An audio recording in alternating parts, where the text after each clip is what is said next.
Hi, everyone, and welcome back to Margin for Error. Today, I'm excited to be talking with Lauren Banyar Reich, founder of LBR PR, a public relations firm that builds trusted brands by helping businesses tell their stories in ways that move the needle.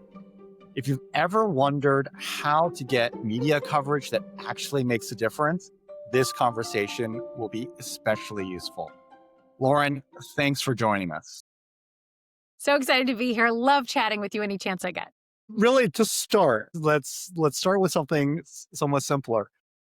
How did LBR PR come to be? What was the gap in the market you saw that made you say, this is how I want to help brands?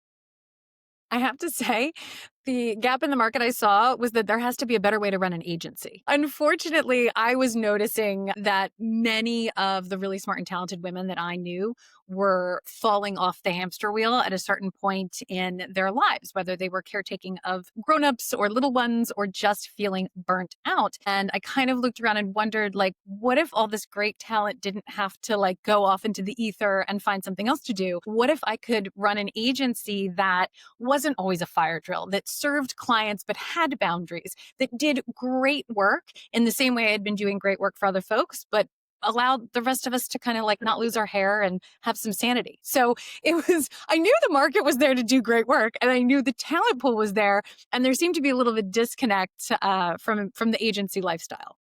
Got it. No, listen. And so then before finding the firm, starting the firm, kind of what was your background in storytelling, media, or communications? What was there like a turning point when you decided I'm actually going to make the leap and actually start that agency that you were talking about?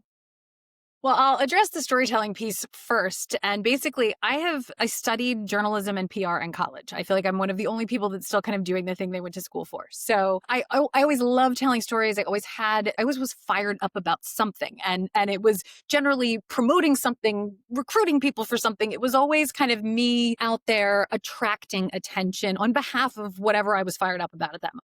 So it kind of came naturally to me to get into PR, to get into journalism, to study that and understand that. And in my first agency job here in New York, I worked in book publicity. So that's when I fell in love with really working with experts and leveraging that expertise in a way that created space for my client to sell their book, promote their business, whatever their kind of goal was, that thought leadership piece and that storytelling piece that I gave them a platform to do really was what made me fired up. I decided to start my own agency after, being through a couple of iterations of small agencies here in New York. And, just kind of thinking, like I said, there's got to be a better way. Parted ways with my last agency, and my husband goes, you've been talking about this a while. I'm like, I guess I have. So he called me out on it. And, and ultimately I pounded the pavement in New York City and said, I'm going to give it 6 months. I'm going to see if I can get some clients on my own, see, what my network will bear. And that's how LBR PR was born. Got it. So that 6 months turned into how many years now? 10. 10. Yeah. That's fantastic. So, when you start to kind of think about starting your own agency and you think about the niche that you created, and we'll get into some of the different things that LBR PR does, how do you define your own niche? What was the process that you used to say, this is my space, this is our space as an agency? I noticed, again, through all of the agency experience that I had, whether it was B2B, B2C, whether we were doing luxury goods and services or we were promoting a survey, that always leading with education, expertise, and thought leadership, like I said, created more space for our clients. So we worked with a fantastic cosmetics brand many years ago called Cargo. And what was interesting about Cargo is at the time, it was one of the very few female-founded beauty brands. We're going back a little bit. Now that's like the norm, right? But it was so interesting because the founder was female. She was an engineer. There was so much thought and strategy because of her background there that went into the packaging, the products themselves, the process of making these different cosmetics, that it gave us so much more to talk about. In addition to, here's this really fabulous pink lipstick, but you're going to be able to get every ounce of the makeup out of it because of the way it's designed. Oh, and it's biodegradable. Oh, and it's early on in this kind of eco-green cosmetics piece. So there was so much more to tell around that than just the product itself. Got it. Got it. And so that kind of, and now really what we do is we almost take like a three-pronged approach. So now it's about that thought leadership and that expertise. It's also about, Awesome. the product, service, brand itself. And then Yeah. it's about really taking advantage of the news cycle. And we have a lot of clients that inherently probably not newsworthy. Many companies are inherently not newsworthy, and that's okay because it's really about coming in and pulling out that little red thread that's going to provide the media or your clients, prospects, whoever you're trying to reach with that nugget that's going to give them credibility and trust and build that relationship with them even before maybe they've experienced your business in other ways. Got it. So you've talked about a few different industries, which I want to kind of dig into a little bit further. You talked about beauty brands, you talked about female founded brands, you talked about potentially luxury. So do you have a criteria for working with clients? Is there something that you look for to say, hey, listen, your brand, park the newsworthiness for a second. Is there something that you're looking for that says, hey, listen, your brand is a real great match for the type of work that we do and kind of the impact that we can potentially have for you? Well, I'll give you the inside answer, and then I'll give you the Miss America answer. The inside answer is we have a very strict no asshole policy. So we don't work with jerks. And every brand, every business is made of people. So that chemistry check is honestly kind of number one. I can get, and my team can get excited about lots of different things, but it's got to be that chemistry check. But on a more serious, like Miss America note, I think the two big things are there has to be a media landscape. There has to be a wide enough landscape for us to put a true campaign together. And what I mean by that is if you are a restaurant chain that's regional and maybe only in 2 or 3 cities, there could be a campaign there, but it might be limited, right? If you are a smaller brand, but you're available online and anyone nationwide or internationally can purchase that product, whether it's on Amazon, your website, et cetera, there may be more landscape there in terms of the press itself. So we look to take on clients where we can tell their stories in a multitude of media, whether that's, again, print, digital, broadcast, but also in terms of, is it the business press? Is there a consumer angle? Is there a healthcare angle? Really trying to look at that landscape from almost like a three-dimensional view and say, are there enough placements that we can generate that are going to be meaningful to this business in this industry? So that's really a big factor. And then the other piece is PR is a little bit of a black box. And I'm happy to educate. I love educating. I love talking about it all the time and the value of it. But the companies that we work for have to also understand how it fits into their business mix.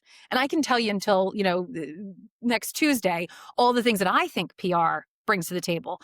But we have to have an alignment with our clients on how that fits into their greater strategy. Otherwise, and I've done it many times. I don't do it anymore. You got to go in every time and like kind of sing for your supper. We want to work with clients that understand the value of what we bring to the table. Is there any misconceptions that people come with when they have the initial discussion and conversation with you about PR and PR work? Anything that stands out to you?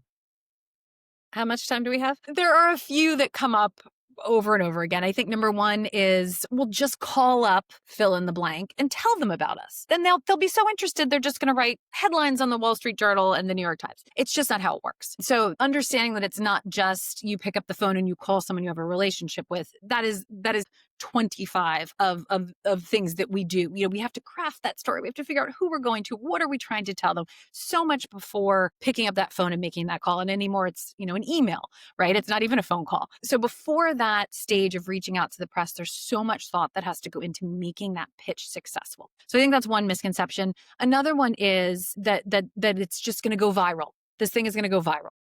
When people say that, they don't even actually know what it means. Because I'm always like, tell me more about this. I do the shrink trick, right?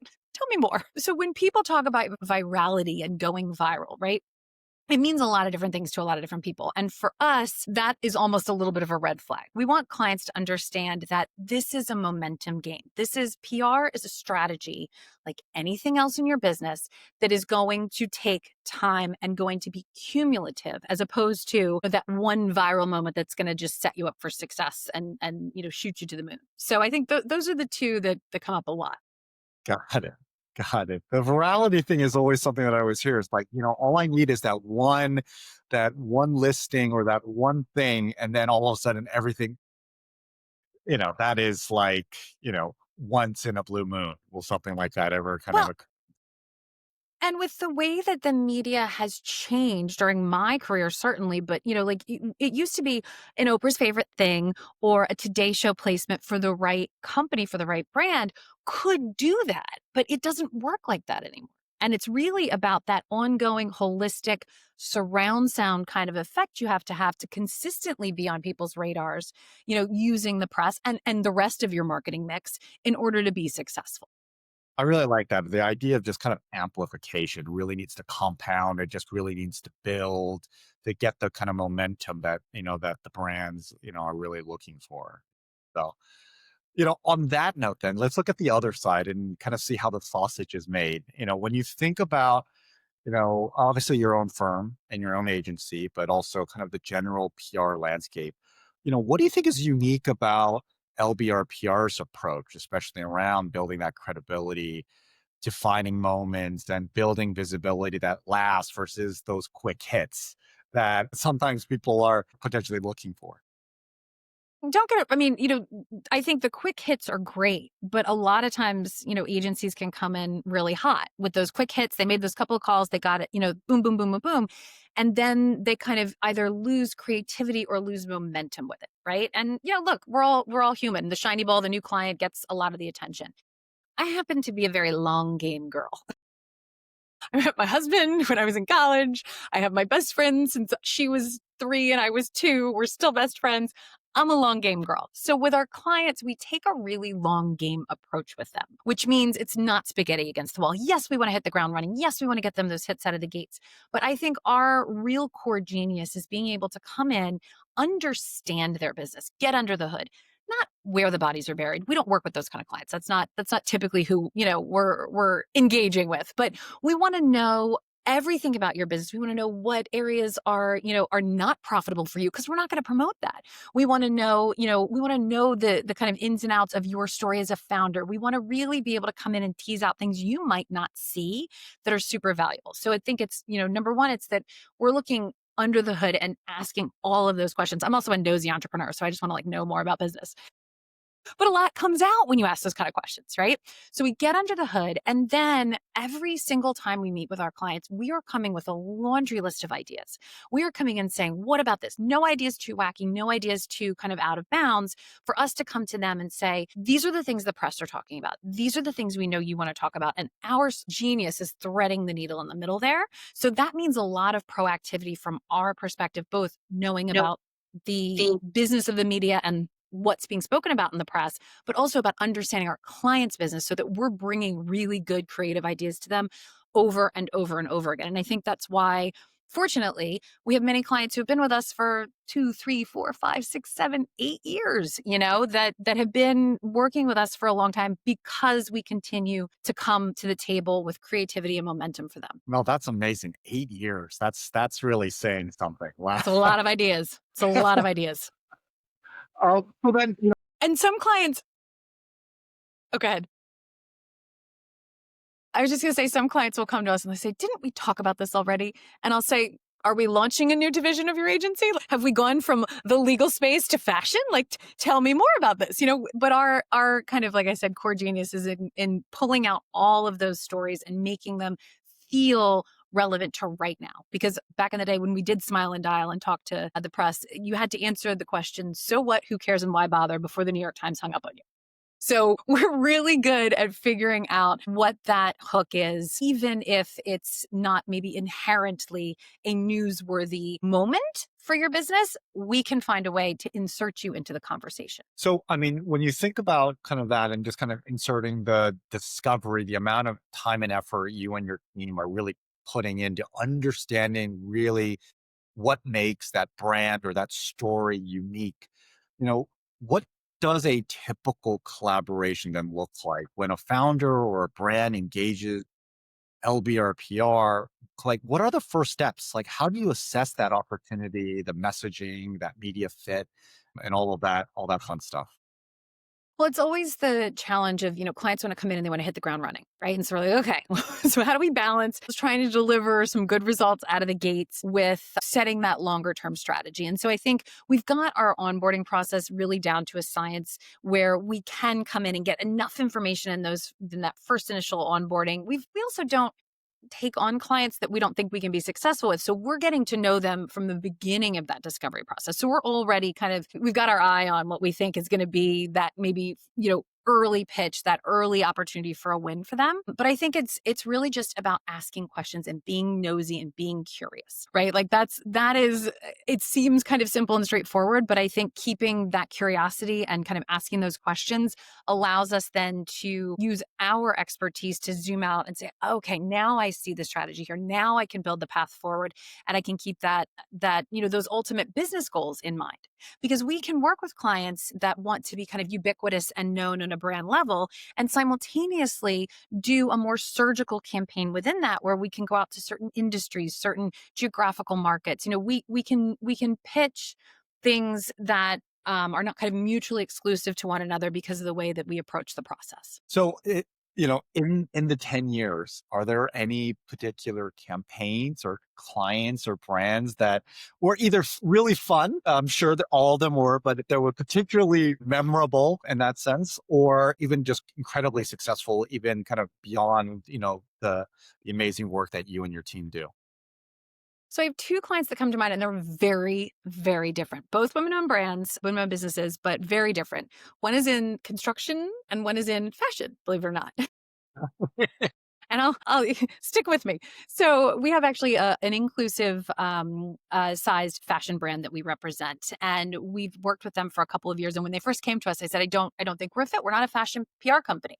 And they kind of came back and said, well, we got along with your team. We liked you guys. We liked your approach. Let's talk more. And ultimately, we've worked with them now for, I want to say, 4 years, and seen them through this evolution of kind of coming onto the stage as a new plus size fashion brand that curated, all these fabulous clothes and created brand new partnerships with existing brands that weren't doing plus size fashion. It's just a really great story because of that founder expertise that one of the co-founders brought to the table. Fast forward, they have now followed the marketplace and have expanded to size inclusive.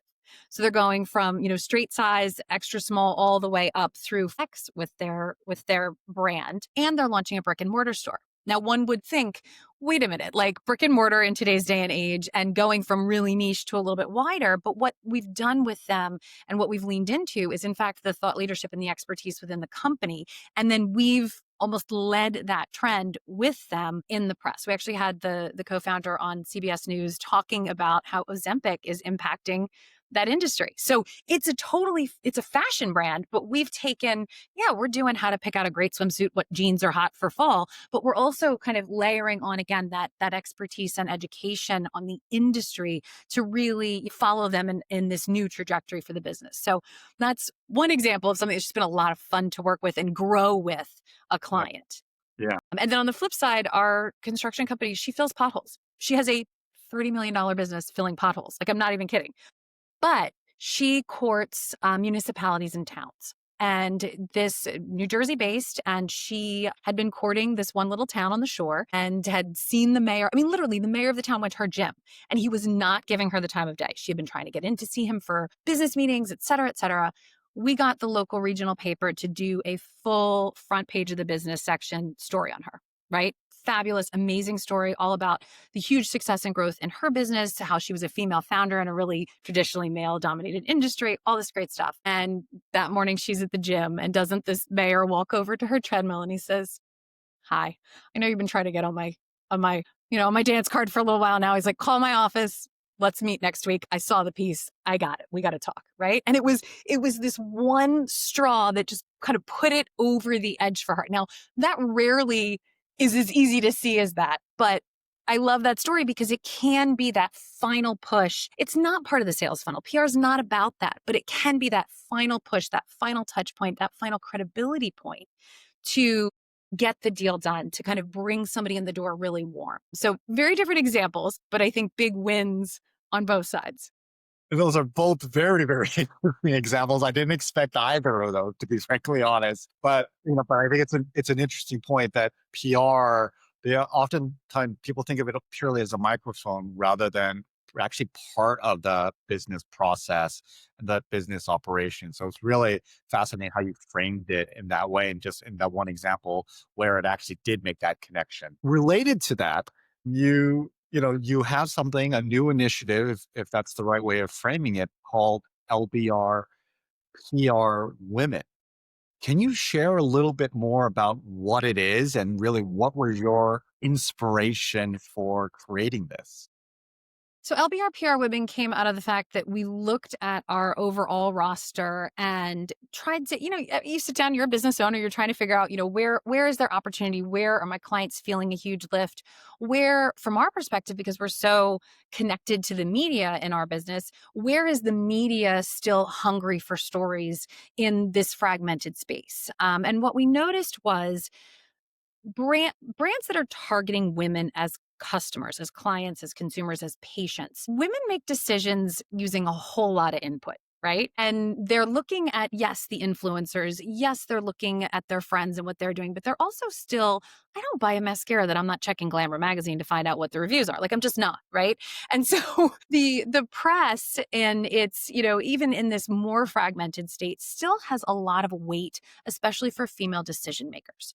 We are also a female owned business. And we looked around and we said, we're really successful with some of the brands already in our portfolio that fit into that category of making women's lives better, whether it's through healthcare, fashion, jewelry, finance, personal finance, nutrition.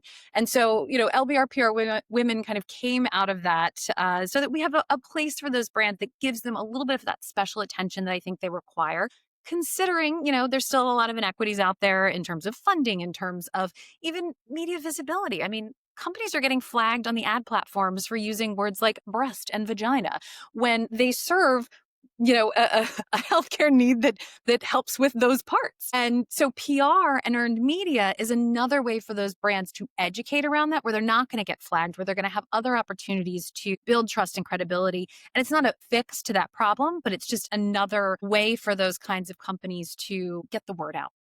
Yeah, and just navigating the landscape. I think it's interesting that you mentioned about the social media. Even for things like menopause, they have to actually dance around. And it's not like this is a hyper niche thing. This is something that impacts a great percentage of the population. And you actually have to be careful about some of the words that you use. I mean, and God forbid you're a sexual wellness brand.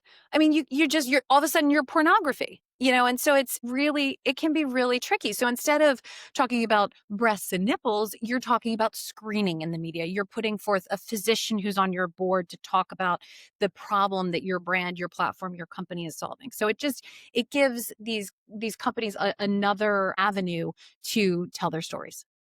So, it sounds to me like it's more than just kind of just an initiative. It's, basically a new kind of program, a new kind of service that, the agency is offering. What has that experience been like launching basically a new product for the agency? What has been some learnings? What have been some challenges that you've kind of faced on the way? I think, I think it depends on the room you're in, right? I think what it's taught me as a business owner is understanding, look, it's back to PR. You have to know your audience, right? So when I'm in a room in a more traditional networking sense or business development sense, and it's 85% men, that's not the room for me to maybe talk about LBR PR women. I can talk about a lot of the other facets of our business and get some great connections and responses and support the folks in that room with that.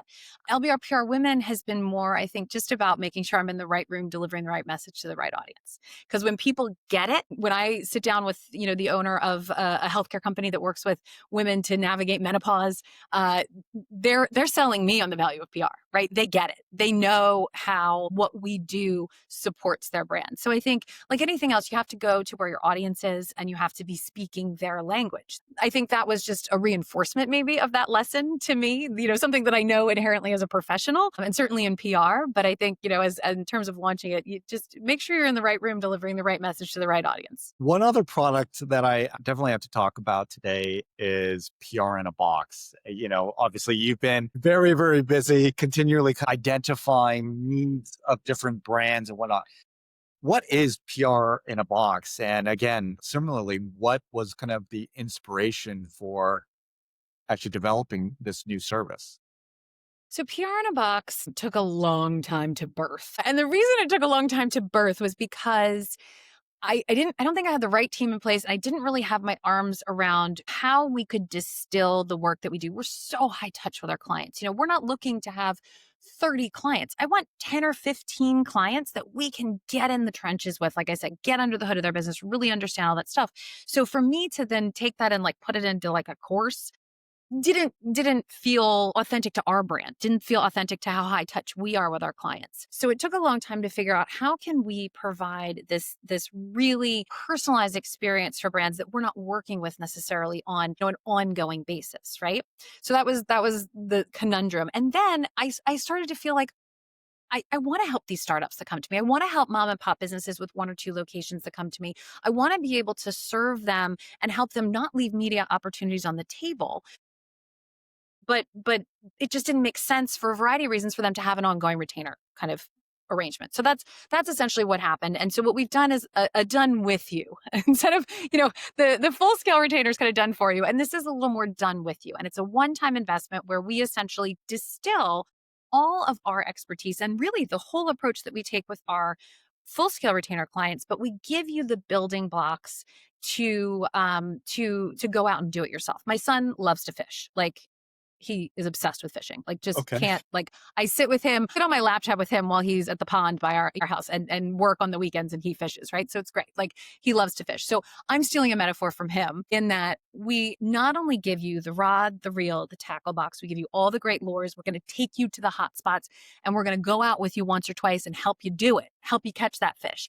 And then we've given you this completely custom toolkit for you to go out and do it yourself next time. And so it's super high touch. It's super, we write 3 custom pitch letters for you. I can't write a pitch for your business that I could write for some marketing expert, in Timbuktu. It wouldn't be the same. So we're going to sit down and create that personalized, crafted kind of toolkit of those pitches, that starter media list. We're going to give you something really specific to your industry. We had a client go through the box product with us that her company was Bad Christmas Movie Bingo. Okay.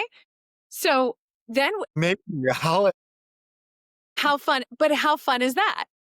yeah. Super holiday focused product, obviously.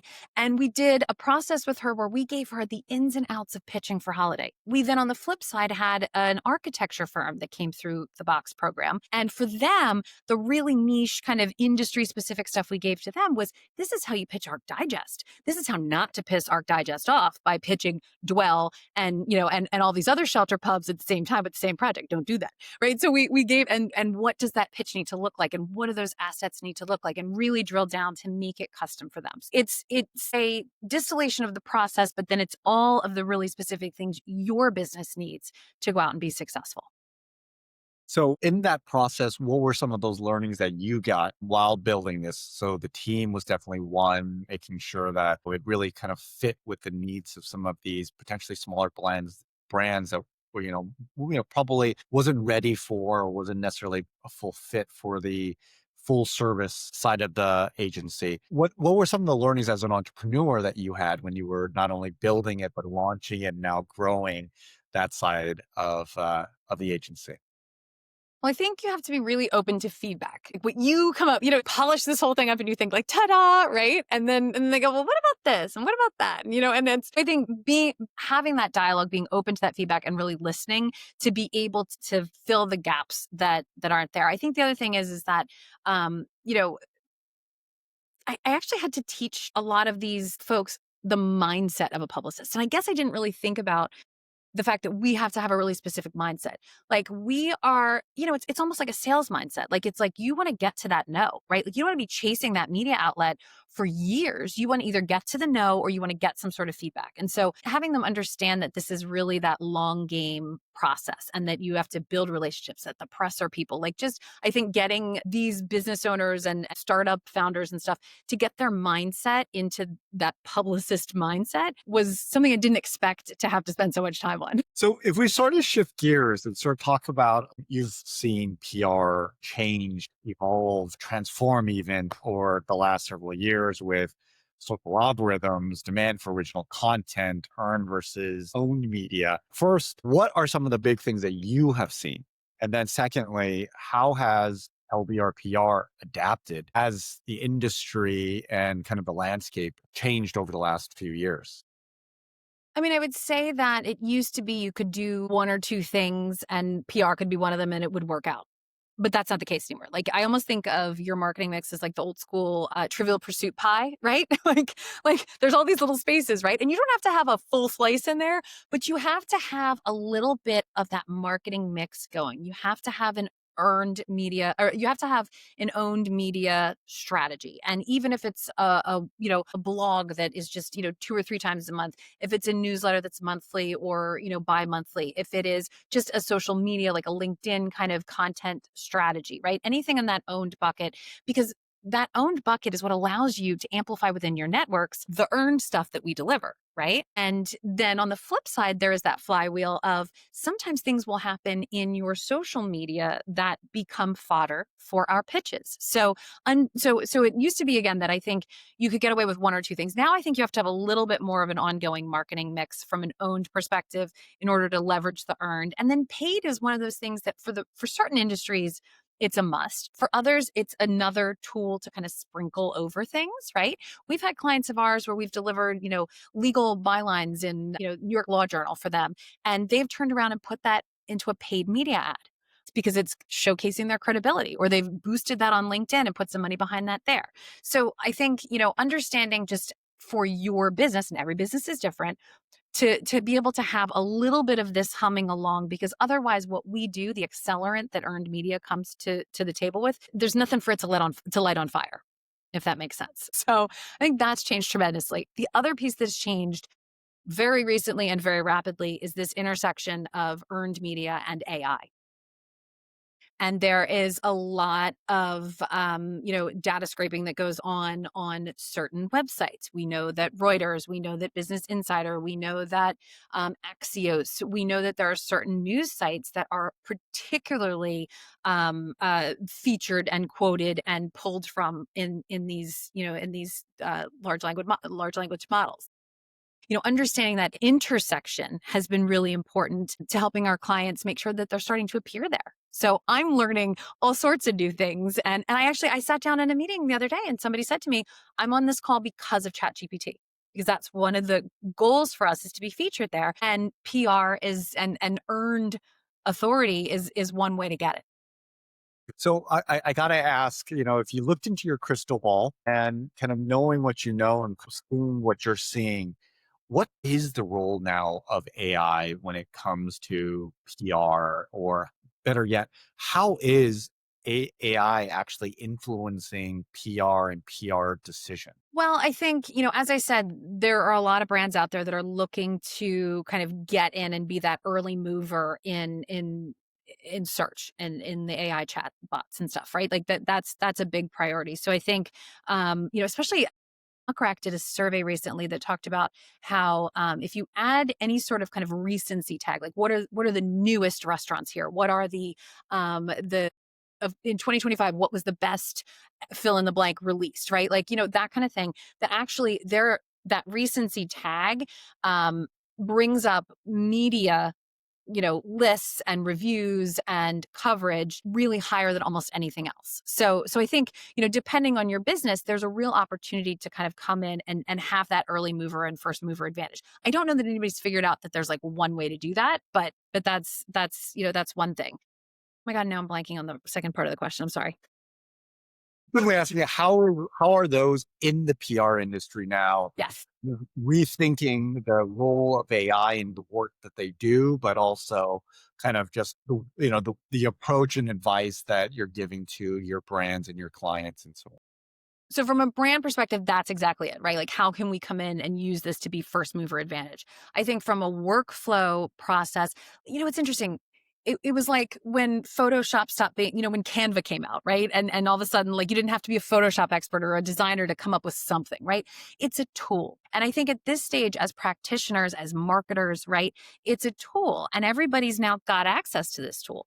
But so then what gets you to the next level? And whether that next level is the relationships that we have with the press, whether that next level is just our industry knowledge of how to position a story, that's something that AI is never going to be able to solve. Again, if everybody's got access to it, those of us with the expertise are still going to be at that kind of bleeding edge before the AI gets there, no matter what. So I think it's really just about, yeah, there's certain ways that it makes a lot of things easier. I can put in a transcript from a call where we've asked a million questions onboarding a client, and it can spit out some great headlines for me.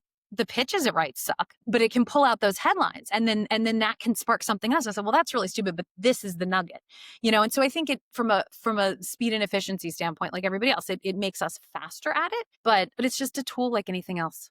I think that's a good way of putting it. I think the once the shine of it all kind of starts to wear off, you realize it is yet another tool. And I really like that Photoshop versus Canva analogy. I think that's really kind of spot on. I mean, will it still make your design better? It's just going to be easier to do, but is it going to be as good as someone who can really understand kind of the spirit of what it is you're trying to create? That's where you're starting to see some of that differentiation. But my DIY Canva designs do not replace a graphic designer. Like, let's be clear, okay? So, does not replace someone with brand expertise. I'm sitting on that camp as well. When you're thinking now, and now we've been talking a little bit about the future, when you're thinking about LBRPR, you're thinking about the agency kind of growing over the next 2 to 3 years. Where do you see the agency going? Oh, are there new offering sectors, geographical markets that you're thinking about exploring?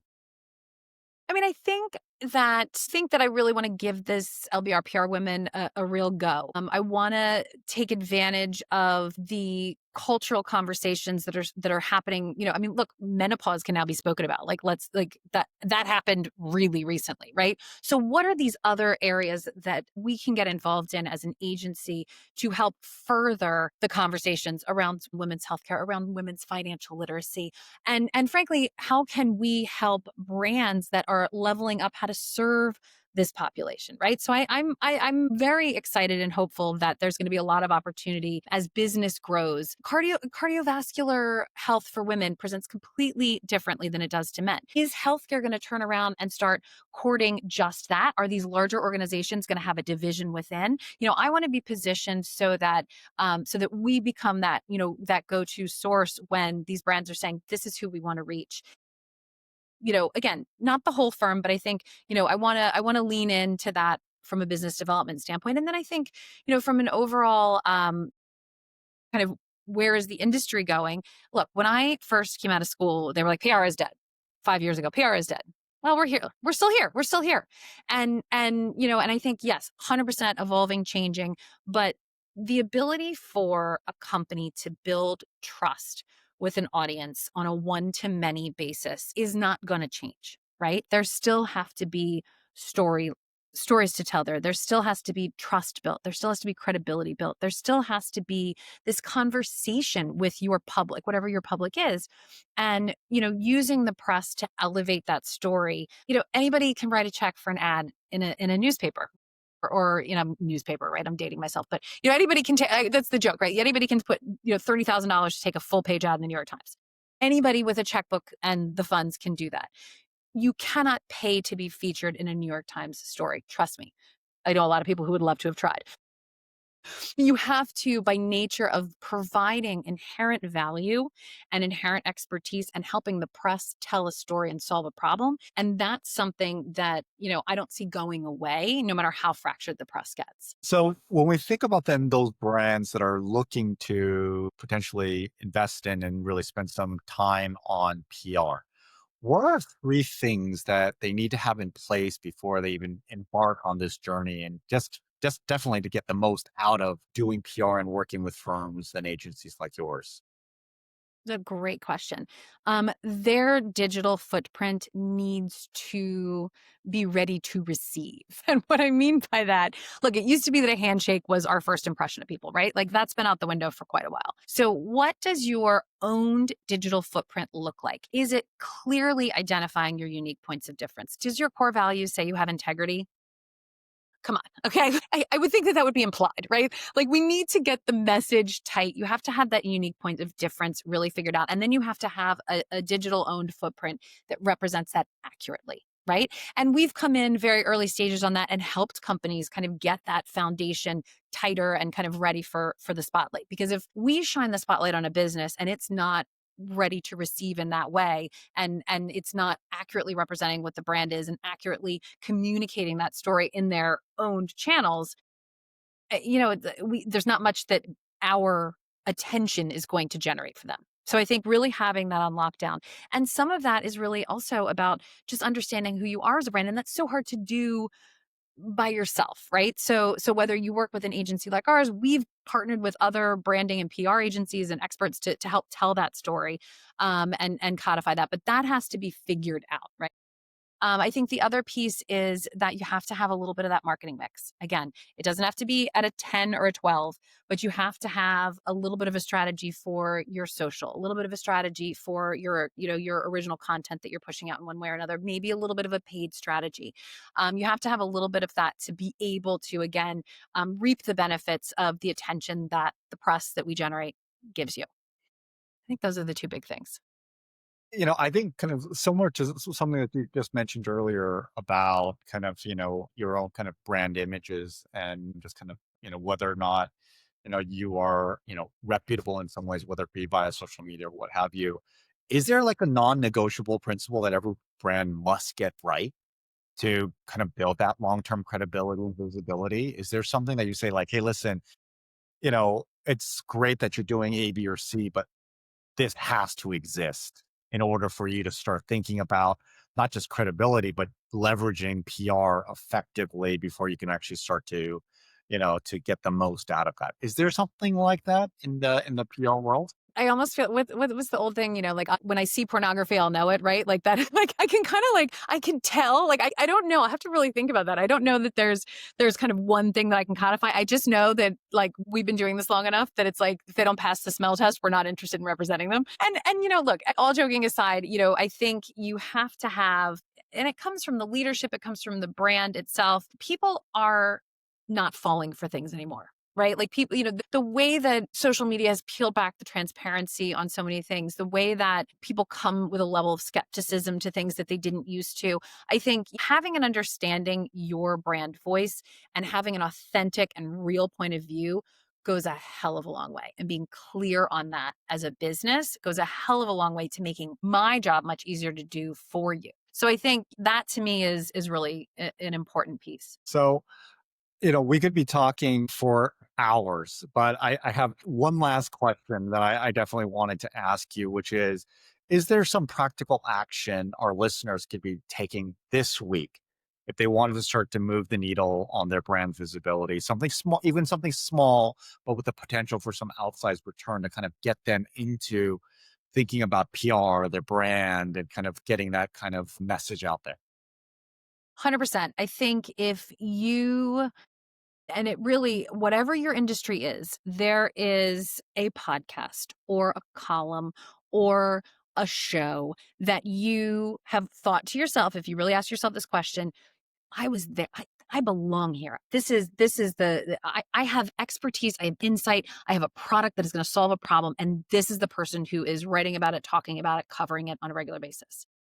Get to know that media outlet, get to know that writer, get to know that podcaster. And as you get to know them, think about how you can be of value to them. Pick one, pick two, pick three. Don't pick more than that. Start there. But think about, if I want to be on the Mel Robbins podcast, if I want to be one of her guests, what do I learn from listening to her podcast? I learn that she is always going to have people on who have she has a lot of people on who have scientific backgrounds, right? She's doctors. She wants data nerds. She wants people who come to the table with that hard data point, right? So if that's your goal, are you positioned in a way that you can come in and really, pitch yourself as an expert that fits with her type of typical guest, right?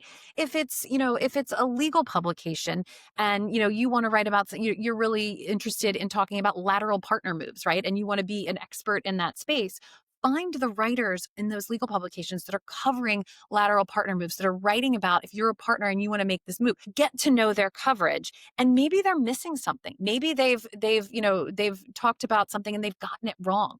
Now, you're not going to reach out to the press and say you got this wrong. You can say, hey, listen, I'm an expert in this, and here's something you haven't touched on yet that I thought you might be interested in knowing, right? How are you of service to that media outlet or that writer or reporter? And so that's a great way, I think, to start forging a relationship, whether it's through email, through social, start engaging with them. And then when the time is right to introduce your expertise, your company, your platform, whatever, to them, you're doing it in a really informed and educated way. So where it may be still kind of a cold pitch, it's not cold because you've done your homework, and it's not cold because you know how you're adding to the story that they're trying to tell. So I think, no matter what stage you are in your business, even if you're a very early startup, or you're super, established and you just kind of want to dip your toe, I think identify 2 or 3, no more, media outlets that you really think you have a story to tell to, and then figure out how to position yourself in a way that's appealing.